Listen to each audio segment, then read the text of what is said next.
Let's bring in North Dakota Senator Jon Hoeven, a member of the Energy and Natural Resources Committee.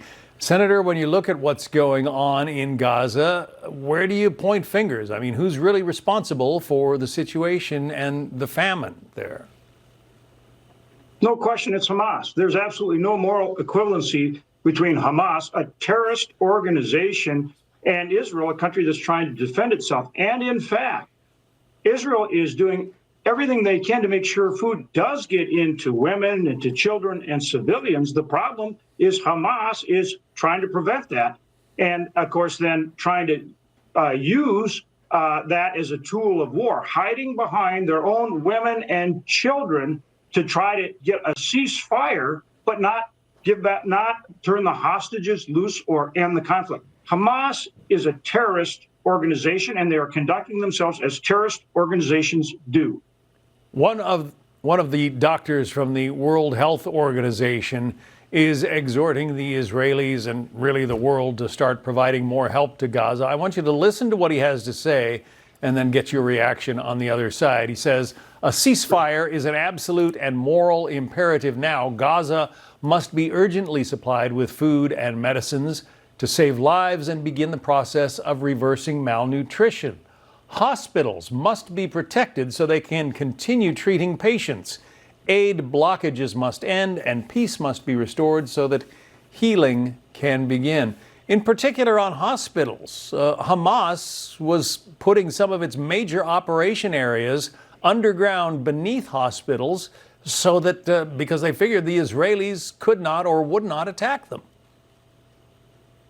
Well, again, that's what I'm saying. Hamas is actually using women, children, and civilians to perpetuate their own existence. Benjamin Netanyahu, Israel has made very clear that if the hostages are released and Hamas puts down their arms, that will create a ceasefire right now. So Hamas can have a ceasefire anytime as long as they meet those conditions. And the world, the countries of the world, not just the United States, need to understand that the sooner we join with Israel and put an end to Hamas, that's how you will stop the suffering and how you make sure that the food can get to the people it needs to get to. But the way to do it is to work with Israel and defeat Hamas. The Israeli Prime Minister Benjamin Netanyahu put out this statement on X regarding these accusations of famine. He reports the IPC report is an outright lie. Israel does not have a policy of starvation. Israel has a policy of preventing starvation. Since the beginning of the war, Israel has enabled 2 million tons of aid to enter the Gaza Strip, over 1 ton of aid per person. If that's the case, Senator, what's happened to all that food aid? Well, that's exactly it. 2 million. Israel's doing everything they can to get food aid in to the women, to the children, and to the civilians. Hamas is purposely interrupting that in order to perpetuate its existence. And so, again, this is all about Hamas trying to use the suffering of its own people. Here's a terrorist organization making its own people suffer for their gains. And we have to understand that the only way to stop the suffering and to end the war is to join and to help Israel defeat Hamas. 2 million tons of food Israel's doing everything they can to get food into the women and children. 10,000 truckloads just since mid-May.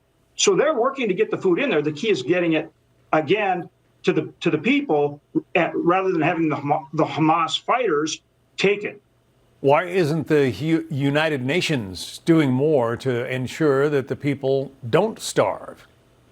Exactly. Why aren't they doing more to support Israel, get the hostages freed, which Hamas is holding, and they could free at any point? Exactly right. Why isn't the UN doing more to help Israel end this war that's being perpetuated by these terrorists, Hamas? We need to be clear-eyed about this. So you're saying that Hamas is happy to let its own people starve just to use them as political pawns so they can make headlines regarding starvation and famine? That is exactly what they're doing. Senator Hoeven, we appreciate your time today. Thanks very much. Thank you, John.